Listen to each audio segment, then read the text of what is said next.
Hi, welcome to this revision lecture for the crime and deviance topic at A level. This is the revision topic for the functionalist theory of crime and deviance and also subcultural theory. Um, this is mainly orientated towards the AQA exam specification, but the content will certainly be helpful for other subjects, sorry, other exam boards. So the functionalist view includes the theorists I'm going to focus on in today is Durkheim and Merton, but I will talk about a couple of others. The subculturalists that we'll be talking about are Albert Cohen, Cloward and Olin, and Walter Miller.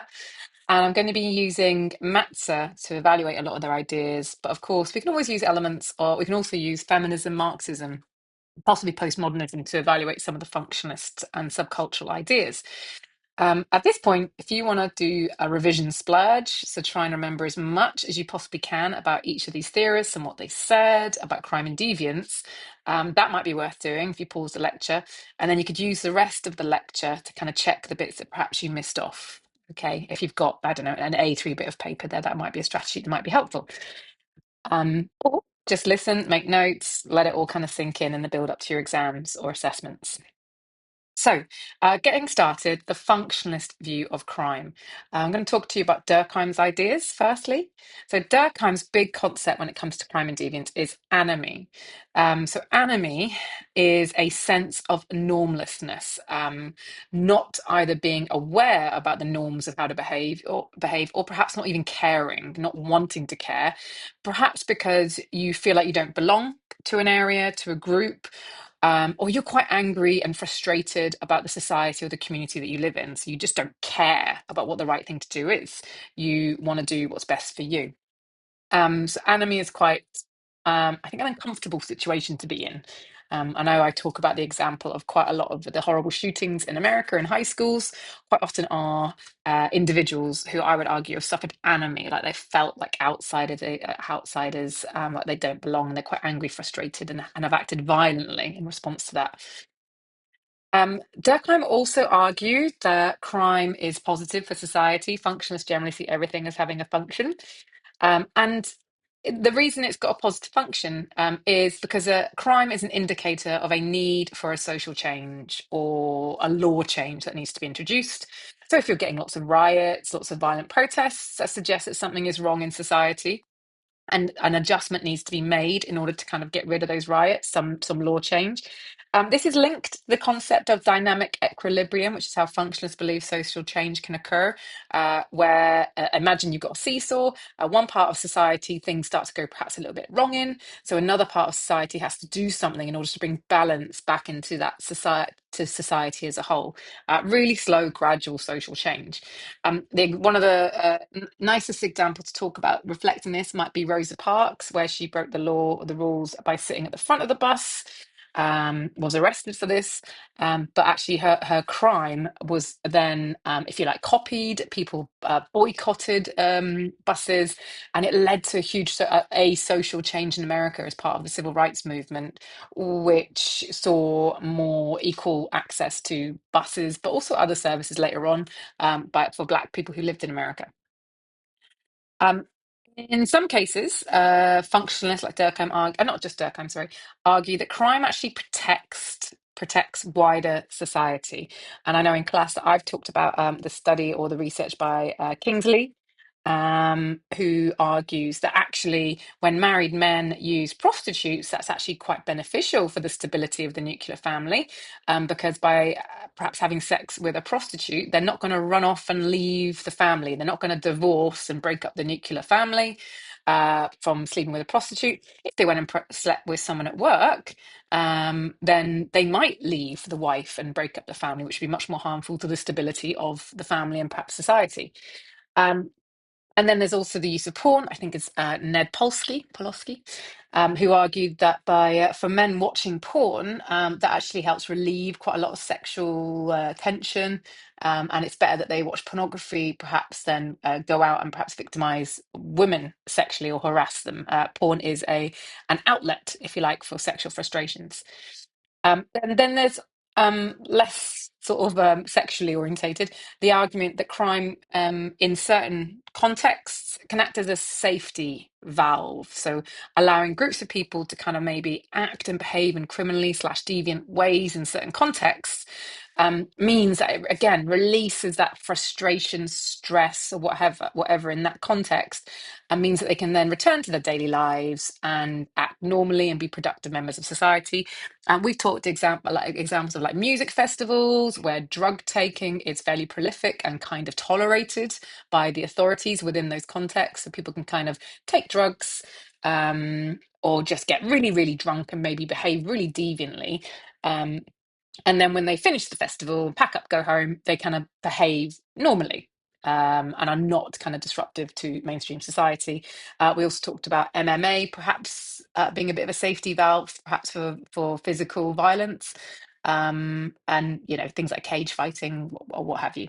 So that's kind of the safety valve argument. Functionalist Durkheim also argues that crime can be good for society because it can create social solidarity. And this is where the rest of society might be united in a sense of shock or sadness because of a terrible crime that's occurred. We can look at things like, Madeleine McCann going missing, being kidnapped, the horrible murder of Jamie Bulger. Um, those sorts of crimes really united society in horror and shock. People felt probably more connected with one another because of the kind of the societal reaction to it. And it sort of reinforces what's considered right and wrong, and creates a lot of unity, I guess, when those kind of horrible crimes do happen. And that links to the kind of the boundary maintenance argument. So when crimes are punished, when we see individuals being punished for crimes, and I've got no picture there of community service, the reason they're in high vis is because people can see them being punished. And that, in theory, acts like boundary maintenance. It reminds everyone else that, it is not normal to act criminally and you will be punished if you deviate. So it reminds everyone else not to do it. At a higher level, perhaps when celebrities or politicians are corrupt, embezzle money, avoid taxes, are involved in a sex scandal, the media will do this job. They will report on what they've done and they will be publicly shamed, and that will remind everyone else not to do that. So, that is a form of boundary maintenance. When people are caught committing crime and they are punished, then that reminds everyone else not to do it. These ideas can and are evaluated. So, for example, anime as an argument seems to blame crime on a sense of normlessness or deviant norms and values. However, that completely ignores that actually a lot of the time it's poverty, not anime, that can cause crime. So, people who are the example of going out to steal baby formula because that's the only way they can feed their child, they're not perhaps doing that because they feel like a sense of normlessness, like they don't belong in society. They're doing that because of poverty, not enemy. The argument that crime is positive, there are some crimes that are so awful, it's really hard to see the positive function for society, like some of the horrendous terror attacks from things like 9/11 or the Manchester arena bombings. Like, what on earth could be the positive function of those attacks? Okay, they were very, very harmful. Um, and of course, feminists, or perhaps any rational person, might argue that actually using prostitutes to protect the family is not a reasonable sort of behaviour. It both victimised the prostitutes and, of course, victimises the wives, victimises the children that are at home. So there's a lot of women being victimised in that scenario just to maintain the nuclear family. Like, is the nuclear family actually worth that if the man is needing to use prostitutes? And of course, there's also the argument that we've looked at in gender and crime, where pornography, particularly violent pornography, has arguably been linked to an increase in sexual violence against women, both quite largely actually within relationships. So again, women kind of becoming more victimized because of porn, rather than perhaps being saved by porn, as Ned Polsky was arguing. Um, again, that idea that crime creates social solidarity. Some are so awful, it's hard to see the positive function. But also the kind of, hey, isn't crime great because everyone feels really unified and it creates social change? That really kind of ignores the harm to victims and the trauma to the victims and the secondary victims, like the families. So I'm fairly certain it's not much of a comfort to the families of perhaps children that have been murdered, for example, that we've had law changes, or that people are more aware now of strangers and or tricky people, stranger danger because of their cases. Like that's probably not much of a comfort when they've lost a child, for example. Um, and that boundary maintenance argument does sound great. However, the law is not enforced fairly, and the media coverage for white collar crime and corporate crime is particularly weak. So as a result, there's absolutely no boundary maintenance taking place for if you like, the rich who are committing crime. They're not seeing other rich people being frequently punished. They're not seeing other corporate criminals or white collar criminals going to jail because it's just not happening as much as what's happening to street criminals. So there's no boundary maintenance, and there is no positive function when it comes to white collar and corporate crime. They are incredibly costly to our economy in terms of tax. They make an absolute fortune compared to perhaps, I don't know, shoplifting baby formula. So yeah, incredibly harmful financial crimes, no positive function for society either, and yet the unfair law enforcement means that they are not caught, they're not punished, there's no boundary maintenance. And I guess another point to make is that the media quite often distorts crime. So remember, functionalists believe that the media coverage is an accurate picture of what's actually happening in terms of criminality. But we kind of know that the media overreports on violent crime, it overreports on crime where women are victims, it overreports on crimes when older people are victims and children are victims. And what that kind of does is create fear within those groups that can be arguably used to control those groups. So, women being fearful of getting into taxis by themselves, women being fearful of dressing in a particular way. Feminists would argue that is a way of controlling women. Okay, so they don't kind of perhaps deviate from I don't know, what's the word, more conventional idea of how a female should act and behave. We've also got the strain theory on crime, and that's Merton's strain theory on crime. Now, most of you will hopefully remember the idea of the American dream. Merton argued that we're all socialized into the same goals of wanting to be financially well off. What he called the American dream. The American dream is like having a good job, having a nice house, the white picket fence kind of notion, having a car, having a family. Now, we won't in the UK, we wouldn't call it the American dream, but we share those goals. I want to be able to be financially stable. Most of us want to have a house. Most of us want to have a car. Most of us aspire to having a level of family life when we're older. The American dream, however, is linked to the norm of working hard, and we're all socialized into this belief that if you work hard, you will get your reward, meritocracy. Um, However, the working class, according to Merton, lacks the legitimate ways to reach them, both in education and in the workplace. They are less likely to be successful in education for a variety of reasons. So it's not a level playing field, material deprivation, cultural deprivation, unfair labelling and prejudice in school. And of course, in the workplace, they have low income jobs. So it's much more difficult for them to achieve that goal of financial stability. So their opportunities become blocked. They are told they should have these goals, but they're not able to get them. This creates frustration and tension, which is known as strain, hence strain theory. So when people are suffering strain, they end up suffering anomie. So this is how Merton develops the idea of Durkheim's anomie. So when you're in a state of strain, you then kind of develop a sense of anomie in the sense you kind of deviate from the value consensus. You kind of think, actually, I'm not going to achieve those goals in the normal way. I might try and achieve those goals in a deviant or criminal way. So your enemy is like, yeah, okay, I'm going to sack off the conventional norms of how to become rich or become well off. I'm going to do it an alternative way. I've given you a bit of a dodgy graphic there on the bottom right to kind of illustrate the 1, 2, 3, 4, 5 main responses to strain. And I've highlighted kind of rebel and innovator, mainly because they're the best ones to remember for the exam, because those are quite often the criminal responses to strain. Okay, so for example, if you are a rebel, you give up on the goal of being financially successful. And you also give up on the means of achieving those goals. So you quite often will give up on the society that perhaps you exist in. You might want to really fundamentally change that society.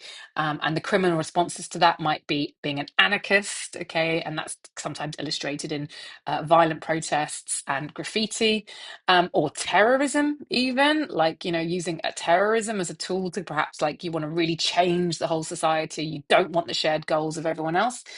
But I do think the innovator is the easiest one to connect to crime, because the innovator, quite simply, they still want the goals of being financially stable or successful.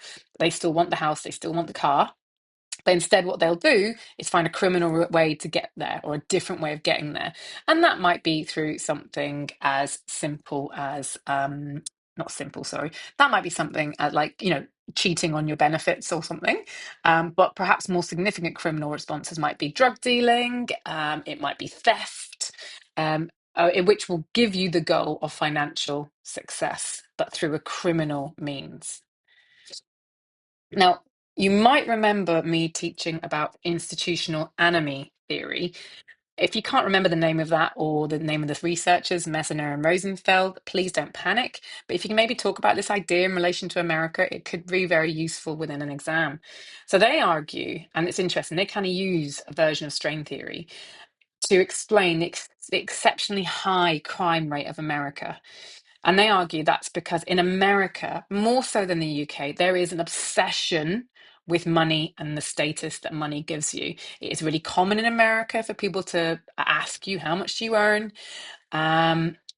So that obsession with status associated with wealth is much stronger in America. So perhaps people feel a sense of strain, a sense of enemy, much, much more strongly out there. However, in America, you also don't have that kind of protective parachute of a welfare state the way we have in the UK. There is no free healthcare in America. And we talked about this, like, if you get sick in America and you do not have health insurance, you're sick. You can't afford some of your healthcare. If you get cancer, the treatment is exceptionally expensive. And unless you can afford it, a lot of people get very ill and die from cancer. So if you are given the choice of committing crime or having a family member die from cancer, um, crime becomes a really rational response in this situation. Okay. Um, Kind of the storyline used in Breaking Bad, which none of you should have watched, but you might have done. So just a big warning at this point, and I've always mentioned this, Merton's strain theory and institutional anomaly theory, they all sound very, very Marxist, but they are functionalist. Okay, they sit within the functionalist framework. So if you do in your essay start writing about strain or institutional anomaly theory, just keep remembering to say they're functionalists. It's fine for you to say this is very similar to Marxist ideas about how inequality causes crime. You can say that, but you've got to be clear that they are both within functionalism. And this is because they argue the main reason for crime and deviance is actually deviant norms, okay, because shared goals not being reached, okay. And the idea of norms and shared goals, they're both very functionalist ideas.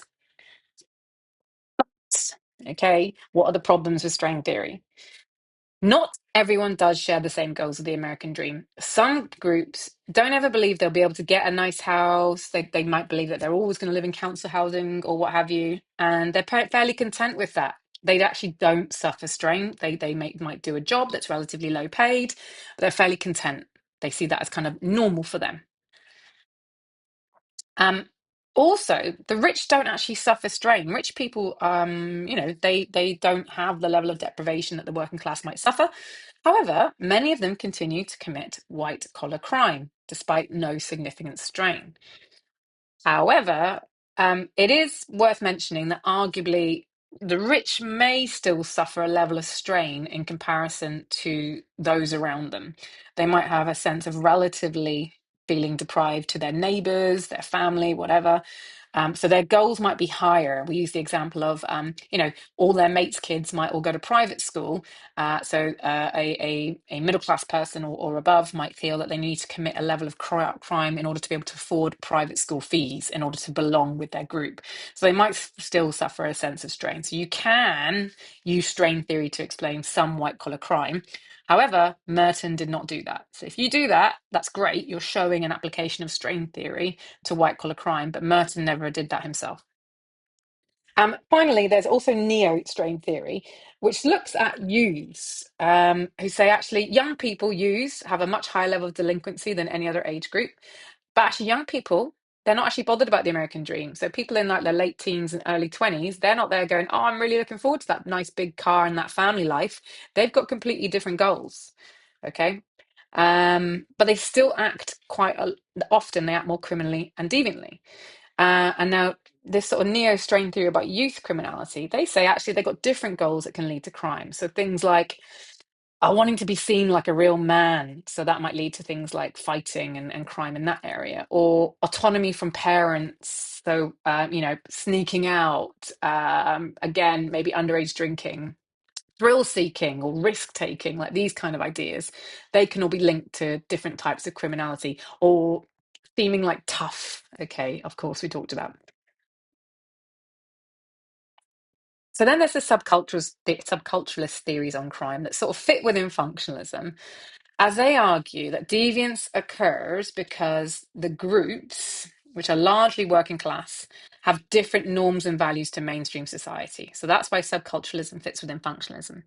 And they generally build on Merton's strain theory, but instead, they sort of explain group responses to enemy, group responses to kind of not being able to reach the goals, why people do it in groups instead of individuals. So Merton is very much about individuals. Subcultural theory is about why groups act criminally. That's the difference. So the subcultures are very functional for members. They get status from the members, they get a sense of belonging for being a member, they can become richer by being a member of one of these deviant or criminal subcultures. But these subcultures, criminal subcultures, are not functional for society. They're harmful to society. And there are three main subcultural theories that you need to get your heads around. Albert Cohen is your first one, and his big concept is status frustration. So, and all of these talk about working class boys predominantly.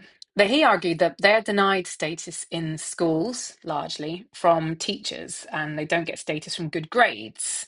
And generally, working class boys in wider society are seen as problems. Okay. As a result, they kind of struggle to reach the goals of, getting status from hard work in school. They don't get that. They don't get the goals of financial success from a well-paid job. They don't think they're ever going to get that job. So they suffer status frustration. They feel sort of devalued, very similar to what Bourdieu talks about in terms of suffering symbolic violence. They are denied status within school and society. So they get status frustration when they try and follow the norms, when they try to do well at school, or they go to school. So as a result, they then flip the norms and values. They invert them in order to gain status from their peers. So instead of working hard in order to get a good job, they no longer work hard. They act deviantly. They act criminally to gain status from their peers. And they're no longer aiming to get a good job. They're perhaps aiming to kind of maybe join a criminal gang, or they've already joined a criminal gang. Okay. For them, getting a good job that pays well is no longer part of their future. So the peer group becomes the most important source of status, not wider society, not family, not education, not the workplace. So status becomes incredibly important. Now, Albert Cohen's ideas are very useful because it explains non-utilitarian crimes, which are crimes that have no financial benefit. That's things like joyriding, when you kind of steal a car and you trash it, speed around for thrills, and then perhaps burn it out or whatever. Or graffiti, or vandalism. None of these have financial gains, but you can gain status from your peers by doing them. Okay. That's not to say that status frustration doesn't also explain financial crime as well, but where they will steal things in order to, or deal drugs or whatever in order to gain status within that group. And also, be able to reach the goals of society, which is being materially wealthy. Your second subcultural theory is Cloward and Olin, and their idea is illegitimate opportunity structures. Now, they agree with Albert Cohen that they're kind of denied status and the opportunities to reach those goals. And as a result, they form subcultures and act delinquently. However, they argue that the type of delinquency actually depends on the illegitimate opportunities. Illegitimate means illegal, but it depends on the illegal opportunities available in the neighborhood. So kind of about where you live.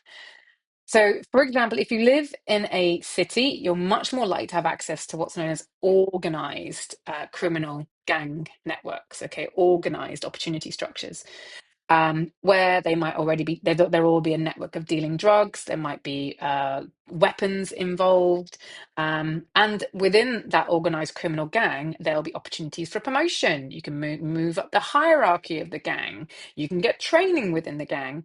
Just like you might in a legitimate workplace, like if you joined a, I don't know, a bank or something. Or you might live in an area that has high population turnover, where people move in and out very quickly, so there's no organized gang.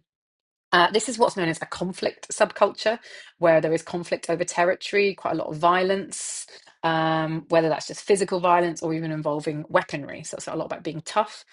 And then finally, there's a retreatist subculture. These are, according to Cloud Nolan, filled with double failures. They failed legitimately, like legally, but they've also failed to do well in the illegitimate opportunity structures. They kind of failed in the organized gangs. They failed in the conflict subcultures, or they were never allowed access to them. So they quite often develop kind of a retreatist subculture based around the use of illegal drugs, and that perhaps things like extreme alcoholism as well. These are much more common rurally, where you're far less likely to gain access to organized or conflict subcultures. Your third and final subculturalist is Walter Miller, and his concept is focal concerns. Firstly, Miller's a good one to remember because you can use him to evaluate Merton, Cloward and Olin, and Cohen, because he says working class boys never shared the same goals to start off with.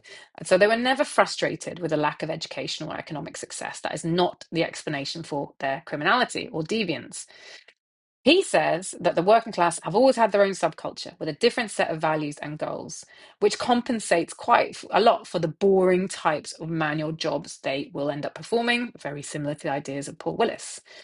These focal concerns, which I guess is Miller's same phrase for goals, still lead to widespread deviance, for example. So I've given you the focal concerns there. You've got smartness, kind of like wanting to outwit others. So that might be like, I don't know, scamming the system, benefit cheating, or just like, avoiding or running away from the police, like outwitting them. Toughness, of course, can be quite easily linked to criminality, like violence, looking hard, very much linked to masculinity. Excitement and a search for thrills, it could be things like, again, drug use, it could be fighting, it could be committing crime for the thrill of it. And then there's also fatalism, like believing like, they were never going to be successful, trouble inevitable. I was always going to be a member of the gang, nothing I can do. And autonomy, important, not to be pushed around, like rejecting authority. And that might happen in schools, but also, of course, with the police, or maybe even a workplace, kind of a rejection from being controlled, which means that perhaps they are not very well suited to some workplaces. So they have to look at deviant ways in order to support themselves. So that's Walter Miller's focal concerns. Now, evaluating the subcultural theories is Matza. Okay, so Matza's big concept is the idea that we all have delinquent subterranean values. So, and this means he's also good for evaluating functionalism. Instead of us all having conventional norms and values, he argued that we all have beneath the surface of our behavior deviant norms and values. Things like being greedy, being jealous, being quite materialistic. And we have all got these values within us in which we could perhaps act on. But most of us control them. However, for example, I always use that, when people get drunk, quite often the subterranean values might come forward where they've got less control of themselves. Um, However, generally, Matza points out that when the middle class act on these subterranean values, their behavior gets ignored or by the police, or it's just seen as like high jinks, like funny if they're getting into fights or if they're being drunk and disorderly. The middle class is kind of tolerated, but if the working class act on them, they're quite often picked up in it. They're quite often criminalized for those sorts of behaviors. And we use the example of like how football games, much more of a traditional working class sport versus rugby games, much more middle class sport. Quite often the way the police approach those two different sporting events, much more conflict style of policing for the working class football, much more consensus based policing with rugby matches, for example. The other argument that Matzi used to kind of disagree with subcultural theory and to an extent functionalism is that actually most youths act deviantly. It's not just working class youths that act deviantly. And Matza says it's actually youth that's one of the main causes of deviance, not necessarily class. But the PIAP points out that actually, when middle class youths act in a delinquent way, they're less likely to get caught. The police ignore them, or their delinquency, things like perhaps drug taking, for example, quite often happen in quite private spaces where they're less likely to perhaps be caught. Private spaces like their own homes, or private spaces like, I don't know, within private members' bars or whatever. And also, the middle class have the disposable income to really behave deviantly when it comes to like drugs and alcohol, as much as perhaps we might demonize the working class for acting in these ways, as many new right people do. The middle class perhaps do it just as much. They just do it in places that they're less likely to get caught, or when they are caught, they're just let off because the police perhaps don't criminalize them in the same way. However, there is an argument that we can use. Oh, sorry, I've missed one. Um, the subcultural theories also ignore crimes such as sexual violence or white collar crime, okay, because they focus very much on working class criminality. But there's an argument that we can use subcultural theory to explain some corporate crime. As often, it's a group within a company that develop those kind of deviant norms and values. So it's a group that makes the decision to commit a corporate crime in order for the goal of profit. So, for example, Bhopal, the decision to turn off the water coolant tank made at a corporate level. No one ever found out an individual that made that choice. That was a corporate level, like a group made that choice to save some money, increase our profit. And if it's financial crime, for example, quite often there's a group of people that all benefit from those financial crimes. So they all kind of agree to kind of do that. They all kind of start to act deviantly in a group way. So I think we can use subcultural theory to explain some really high level corporate or white collar crime. So that's my really brief rush through revision for functionalism and subculturalism. I hope it is of help, and good luck in assessments and exams.